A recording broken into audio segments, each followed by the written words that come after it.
However, it's this aspect of 32-bit float recording that seems to confuse some people. Audio engineers have been setting the game at the start of recording sessions for a very long time, and I think some of them struggle with the concept that 32-bit float recording has literally made the gain knob obsolete. That might be a career ender for you, Dan. That 32-bit float recording has literally made the gain knob obsolete. That 32-bit float recording has literally made the gain knob obsolete. Dan is the global marketing director at Rode Microphones. You would think Rode would have, many engineers that could explain this technology. Why is he doing it? But anyway, I just want you to keep in mind, this is a marketing guy. This is not an engineer. I'd like for you to let your guard down. I'm not saying that I'm not about to say that Rode equipment is bad. I own Rode equipment. It's fine. And it was probably designed and built by some of the finest engineers in China, which is a whole other story. But what this video really is about is just about a very specific claim on a certain type of technology. Doesn't work the way they say it's working. And why might they be saying something which I think is a lie? So it's, but again, if you have Rode equipment, that's fine. I mean, I would go out, like this 32-bit Flow came out with their Rode Wireless Pro, and if I needed a wireless mic, I'd go out and buy it. I wouldn't hesitate. So I'm not saying there's anything wrong with their equipment. And I just want to keep that in mind. So just please, when you watch this, don't get upset with me like, oh no, he's bashing them and he's wrong. And, he's just has some, axe to grind. It's not that.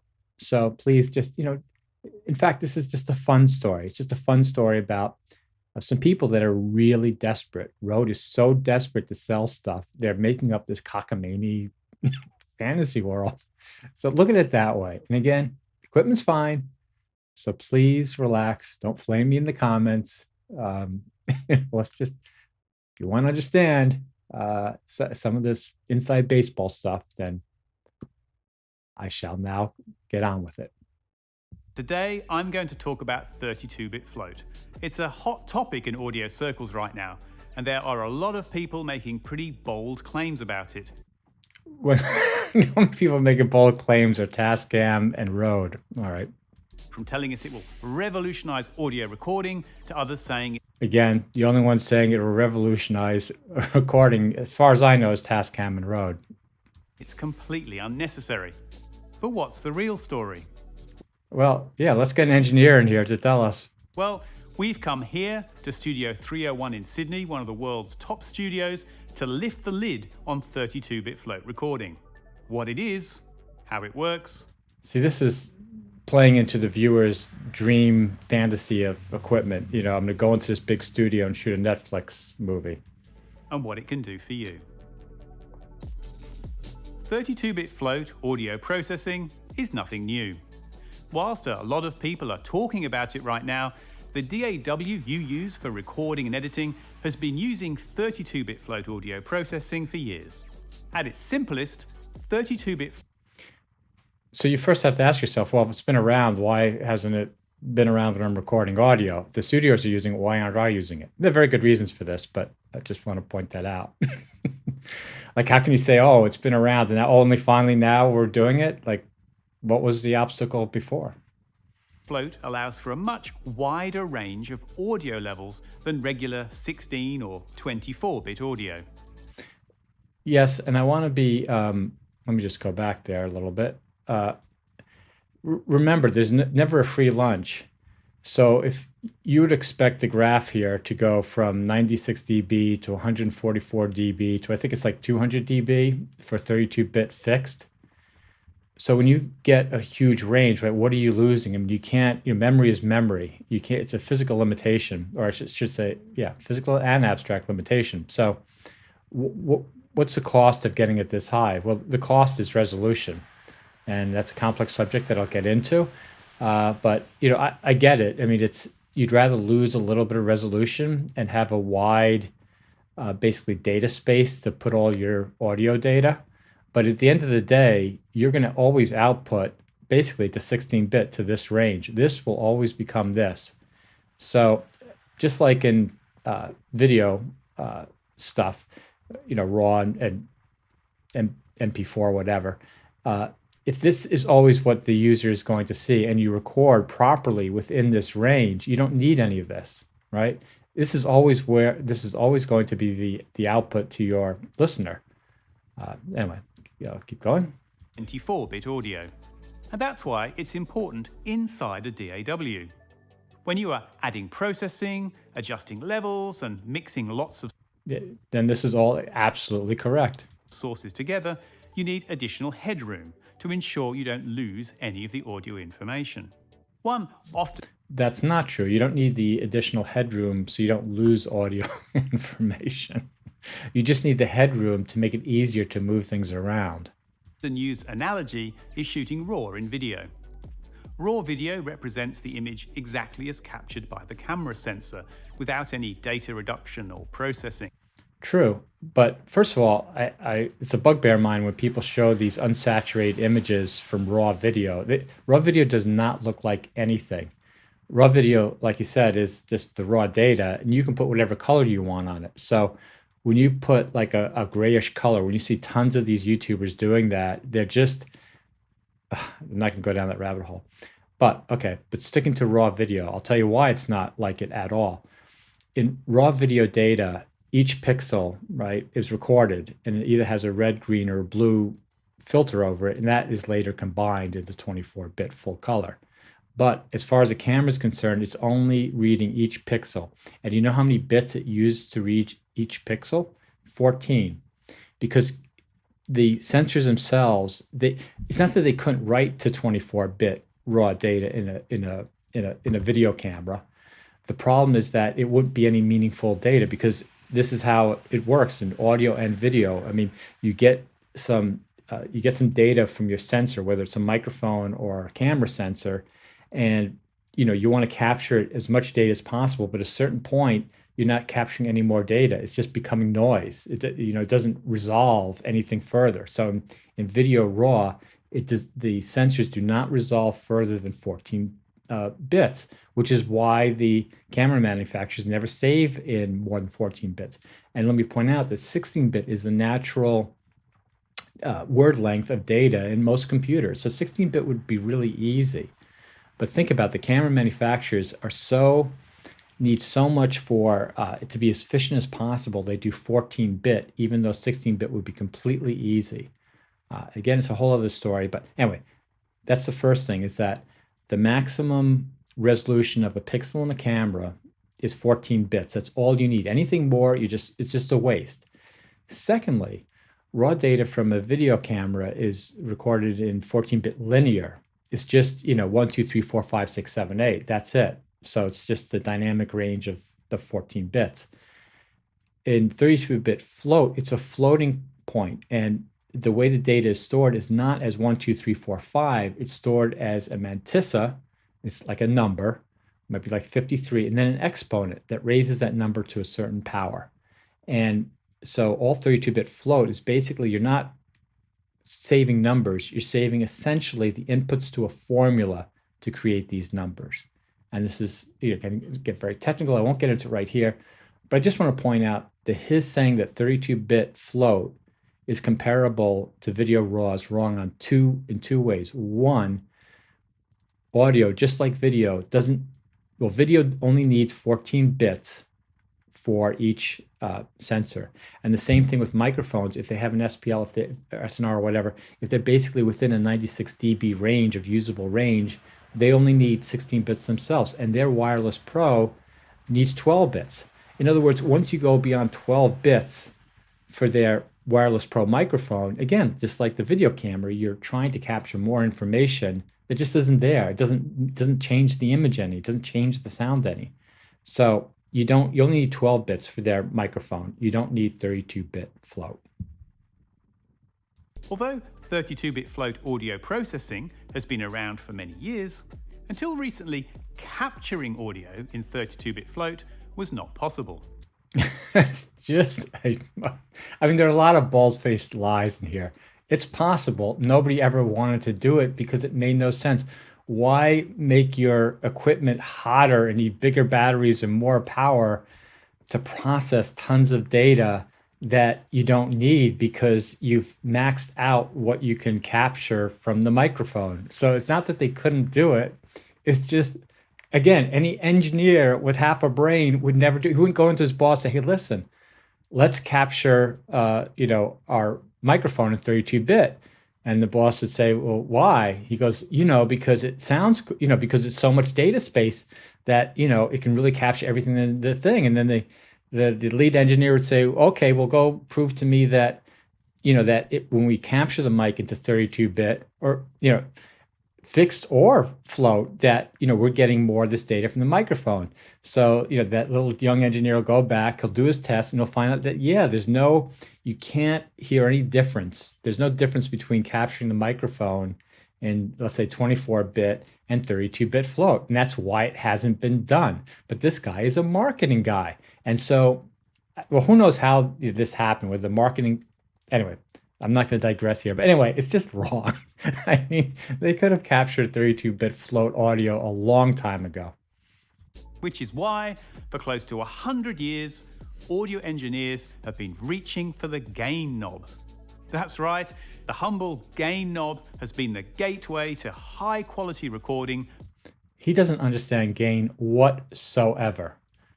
And basically, in his video, he'll keep confusing analog voltage gain with digital volume, which is how you're representing the data in your space, like how you expect the speakers to represent the sound in your file, right? Again, two things. There's the gain in the mic here, where you're sending more current to get more of a current out to digitize it. And then once you digitize it, where are you putting those levels in the expectation of the listener? Pretty much since microphones were invented. It's the first control on a console channel strip and the first thing you need to set in a recording workflow. Well, exactly. So later on, he pretends you don't need to worry about it. That gain knob does is match the sensitivity of the recording system to the volume of the sound being recorded. No, that's completely wrong. The microphone has a sensor that's sensitive to this sound pressure. And it will only create a voltage physically of however the mic is designed. So whatever voltage I'm creating speaking into this mic, there's no way to change that. That's a constant from all microphones. What's different is when you take that little voltage and you preamplify it into a usable voltage, that's what changes. You can take that little voltage and you can amplify it a lot if it's soft, but you'll get noise, or you can amplify it a little where you won't get the noise, and that works if you're talking loud. And all microphones have a sweet spot where when you talk to them, they can get the best fidelity between the high and the low. So I'm going to just go repeat this thing again that he says, because it's so mind-bogglingly. Again, if any engineer was in that room, they would literally, I don't know, like I would be so embarrassed if I was a road engineer, and this is how I'm being represented by this guy. In a recording workflow. What that gain knob does is match the sensitivity of the... No, it doesn't match anything. The gain knob sets the amplification of the output, the raw, very small millivolt output of the microphone. That's what the gain does. When it does that, it's saying, send more current to that microphone, and it'll take the current from the microphone and boost it to a larger current that I can work with. And again, you boost it a lot, you can get noise. You boost it a little, you don't get the noise, but then you need a strong signal going into the mic. Recording system to the volume of the sound being recorded. Yeah, in a sense, that's right. But it's the strength of the sound being recorded, but it's not the volume in. He's talking about the volume in the DAW, not that. You can think of it as a sliding window, where the window is the range of audio levels you can successfully record. Record too close to the bottom of the window, and your recording will be noisy. Record too near the top of the window, and your recording will distort and sound harsh. You slide. I mean, that's true in the analog end, but he's really talking about the digital end, the computer end. Slide the window around using the gain knob so it matches the level of audio that you are recording. No, he's saying that the DAW, like you move the DAW window around to match the level of the microphone. That's wrong. When you're setting the analog gain, you're saying the microphone's output to the DAW. That's what you're doing. You're changing in a sense where it's going into the window of the DAW, which never changes, whether it's 32-bit, 16-bit, whatever. That DAW's window is the same. Quiet sounds, you slide the window down by turning up the... In a sense, this is the basis of their fraud. The fraud is to say that if you move your digital window around, you can prevent clipping. But in practice, it doesn't work that way. You get a signal from the microphone, and it's how you would put that into the window of your recording that makes a difference. They're flipping it around. They're saying the cart comes before the horse. No, the horse is the analog gain, and the cart is your DAW. Your DAW is not the horse. Gain, so your levels are in that area of high quality recording. For loud sounds, you do the opposite to ensure there's no distortion or clipping. Now, this workflow is so ingrained into audio production we hardly think about it. It's audio recording 101. Indeed, here at Rode, we've made heaps of explainer videos and walkthroughs to show the process in detail. But what if I told you? Now, what's funny is that's, I think, a PreSonus digital audio recorder, like from the microphone, and they have 32-bit float, and they were one of the I think first like audio recorders that recorded in 32-bit float. But if you go to their site, they're very careful because real audio people use it, professionals. They're very careful not to claim that their 32-bit float is going to prevent clipping. Now they do push a teeny bit to say, yeah, it could prevent clipping because it's a wide data space, which is true. In certain circumstances, yes, you could get more of a dynamic range in the 32-bit, but they never say, oh, you don't have to worry about your gain, because all professional sound people would be like, they just wouldn't. That internal community of engineers would basically just have an aneurysm. You didn't have to set the gain anymore. You could just start your recorder without doing any level checking at all, and your recording would be perfectly captured. That you could record everything from a whisper to a jet engine and never have to worry about setting the gain. To me, it's a lie. It's just a complete lie. And why don't they have an engineer saying that? Because that is a bold claim. For you to say that, like, where's your proof? There's no audio. Now, they did put up some audio files that are a joke, but there's no proof. I haven't seen any audio. I've said this in my other video. I haven't seen any audio where they said, okay, we've recorded this with a test thing from speakers, let's just say, that we know it's always sounding the same. We record it in 24-bit, we record it in 32-bit, and we've proven that that you don't need to set the gain. Now, I bought a Tascam X6 that's 32-bit recording, and I'm gonna do some tests myself. Maybe I'm wrong. We'll see.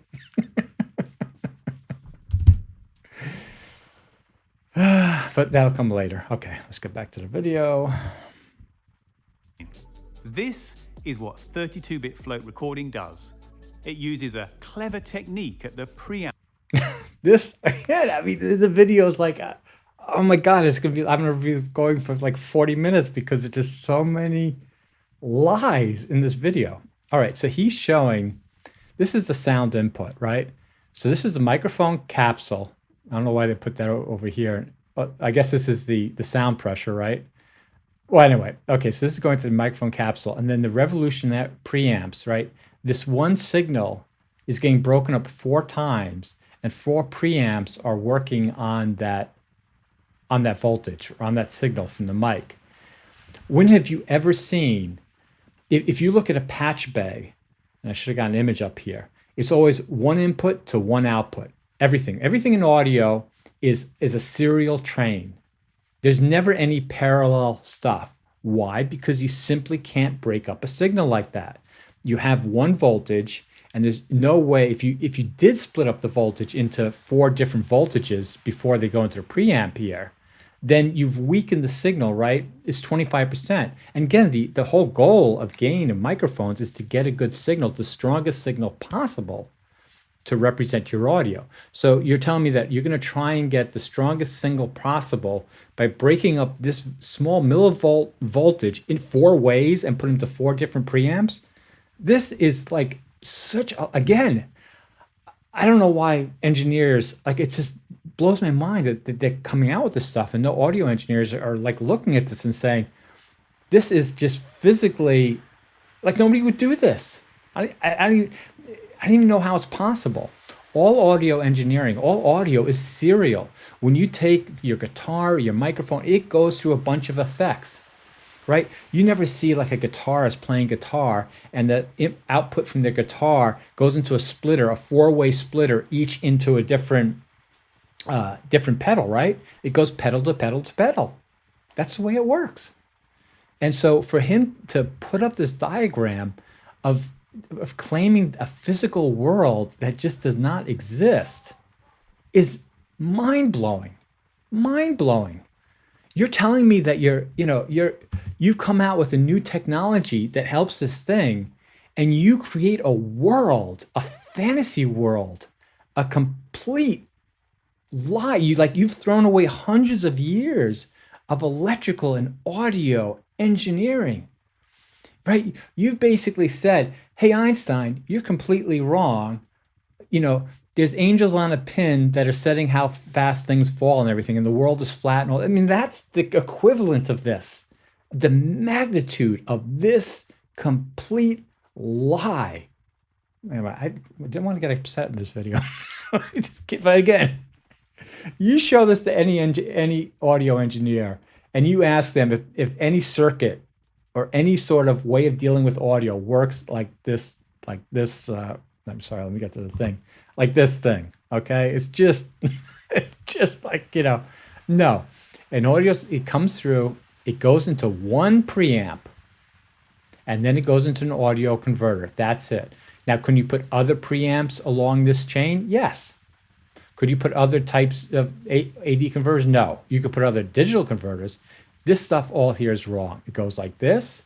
It goes into one preamp, one AD converter, and then it goes into DSP processor, which that actually does a lot of stuff. All the interesting stuff happens here. This complete effing lie. Stage that stacks multiple digital converters on top of each other and then combines their output into a 32-bit float bit stream.